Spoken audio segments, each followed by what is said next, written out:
Badminton House, Gloucestershire, and its stunning parkland is the idyllic setting for one of the world's greatest spectator sports.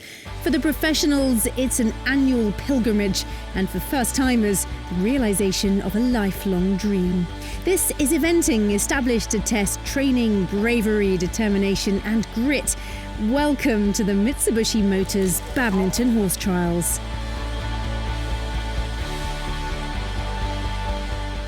You know, it's always a great place to come to. The atmosphere here and, you know, the tradition behind the event makes it a special event for us all, for all of us. And having won it last year, you know, is extra special for me. Yeah, I love coming here. I'm very excited about it. The horses are great and hopefully it's my year. This is my fourth time and challenging, like you know, but with this special atmosphere, it's wonderful to be here. When you walk out of this archway, you suddenly get sort of overcome by the magnitude of badminton and the trade stands and the crowds and everything like that. So definitely, I think it's, you know, I've just got to think that this is an amazing opportunity and just really enjoy it and take it all in. Yeah, I'm excited. I think, you know, he's a good horse and, you know, I'm very lucky to be here with him.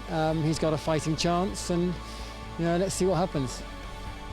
A mere 2 weeks after Lexington, badminton is the fourth of 6 legs in the FEI Classics, where points accumulated throughout the season will decide the champion after the final leg at Burghley in September. Following his win in the Kentucky Horse Park, Michael Young leads the standings with Ingrid Klimke and Jessica Manson close behind with points from their Pau and Adelaide victories. A good result from Ingrid at Badminton would see her overtake Michael and take back the lead, which she'd previously held since the start of the series. 81 horse and rider combinations presented before the judges for 2 days of dressage, hoping to impress with quality training and correct movement and to accumulate as few penalty points as possible. Early to go on Thursday morning, Andrew Nicholson and Nereo were on a mission.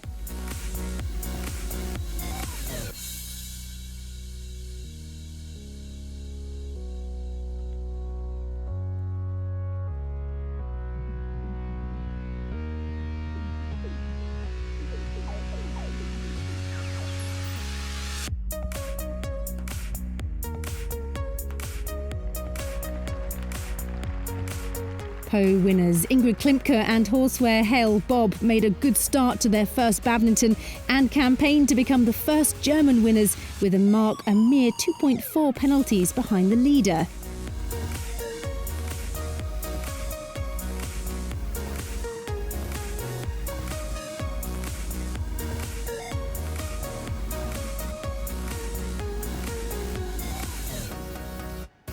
Aboard the ex-Andrew Nicholson ride and full brother to the leader Nereo, Oliver Downend and Armada produced a stunningly smooth test and were rewarded by the judges.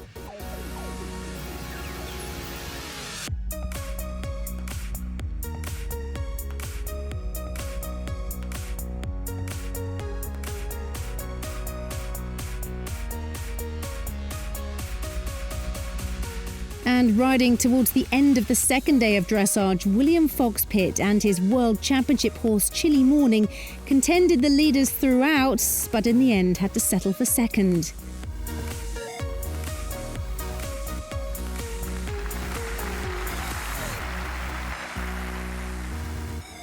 So the lead for Andrew Nicholson and Nereo after dressage, following their best 4-star test to date, with William Fox-Pitt, Oliver Townend, Ingrid Klimke and Jock Paget all in touching distance, with cross-country still to come. With the atmosphere and excitement palpable, the crowds flocked into badminton's rolling parkland for the world's most famous cross-country day, all anticipating the thrill of watching riders tackle Giuseppe Della Chiesa's 31-fence, 6,524-metre track. So up to fence 1, which is a traditional flower fence, which is really straightforward and riders should find pretty easy. Fence 2 is a really big wide brush fence, then fence 3 again, another big fence. We then have a reasonable gallop to the Horse Quest Quarry, again an iconic fence here at Badminton. We then have a long gallop down, but this year the course designer Giuseppe has put in a little chicane for us where we have quite a wide oxer off a bend. We then head on down to the first technical fence on the course. So here we are at fence 8, Huntsman's Close. This is the first real technical question that the riders will be facing. So the direct route here is two, I can't stress enough, massive corners. So the two corners walk us 7 strides in between on quite a curve. So it's really important here that you get a good jump over the first corner, because like I say, they're pretty big and pretty wide. So if you lose your horse's confidence over the first, then you might really struggle over the second. There is a longer alternative, but I think if you want to win this competition, you've got to go straight. So you leave Huntsman's Close and you have a bit of a galloping stretch before the kennels, then another gallop down towards the famous Badminton Lake. So we're here at the Badminton Lake.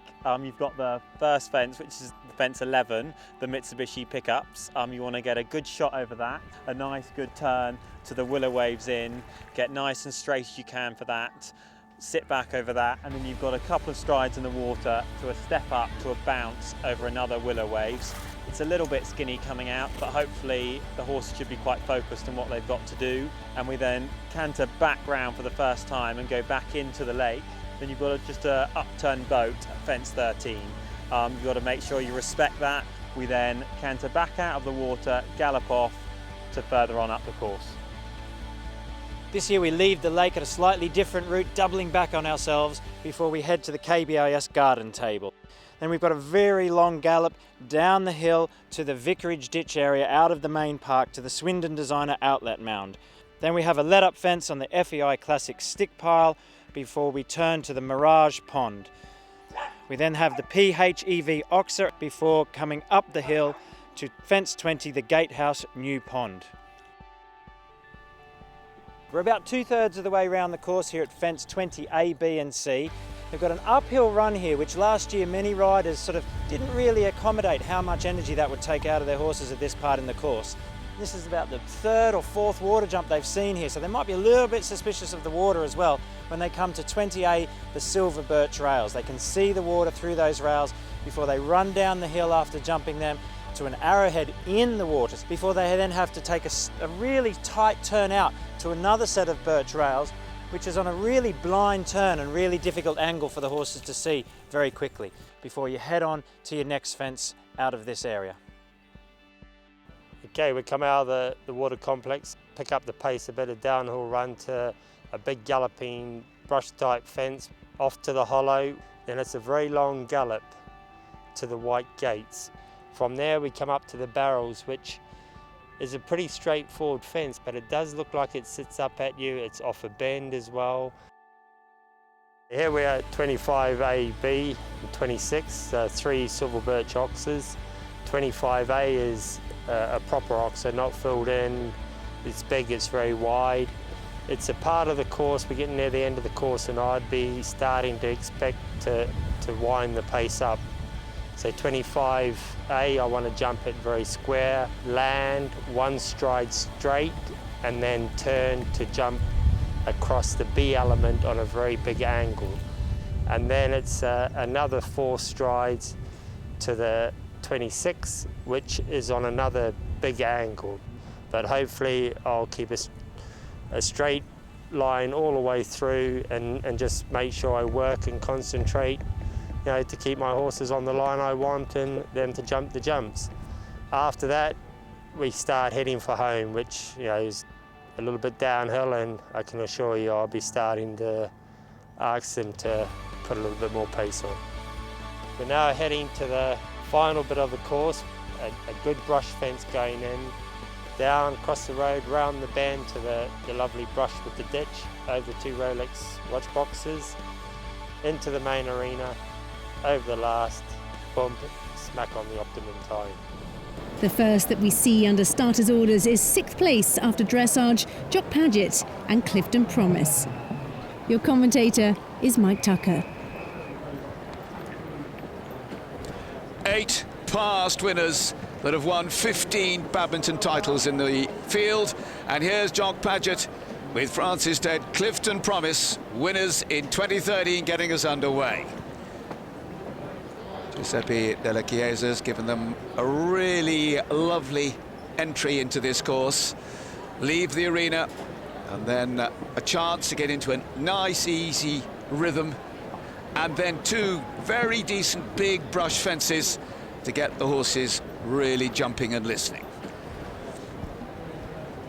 One of the aspects of this is whether this third fence it is actually would be jumped on the angle, and in fact Jock Paget gives us the answer pretty quickly. Not a steep angle, but just takes it on the angle, and then up a steady climb to the quarry. And one of the fascinating features of this course this year is that Giuseppe Della Chiesa has really decided to slow them up in several different places, and that's very true here of the quarry, coming at 4, 5 and 6. Perfectly good fencing, slightly downhill, but then having to come out on the right rein, uphill, and this is a very decent fence. It's the wagon we've seen many years. It's maximum width, and then turning back down through the quarry again, trying to get that rhythm again to jump what looks a very big wall out. And Jock Paget and Clifton Promise have a good start. We'll stay with New Zealand, and it's the great Mark Todd, another with 2 horses, 13 in all with 2 horses this year. And his first ride, Leonidas the second, probably what has been his top horse in recent years. Remember, he too won his 4th victory in 2011, and at 59 years old, as fit and riding as well as ever. So away he goes to those 2 big brush fences. 45.8, equal 15th after dressage.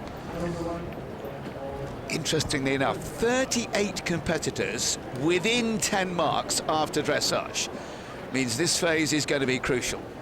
And the winner's coming thick and fast, because here's the holder, Sam Griffiths. Paul Brock are now at the lake. They've got to be athletic here. Good demonstration from last year's winners. Tight turn there. The riders think that the time could be crucial. And so all is set for a great day's sport. Make sure you're with us.